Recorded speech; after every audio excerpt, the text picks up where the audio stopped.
గసగసాలు వేసుకోవాలండి. ఒక స్పూన్ గసగసాలు అనమాట. అది ఆ వేడికే వేగిపోతాయండి. దీనికి మంట అవసరం లేదు.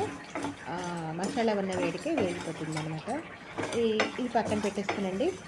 ఇప్పుడు ఈ స్టవ్ మీద మళ్ళీ మనం చికెన్ పెట్టుకుని హై ఫ్లేమ్లో వేయించాలండి. ఇది మాత్రం చికెన్ మాత్రం పెద్ద మంట మీద వేయిస్తూ మధ్య మధ్యలో కలుపుకుంటూ ఆ వాటర్ అంతా ఇంకిపోయేలాగా వేయించాలన్నమాట.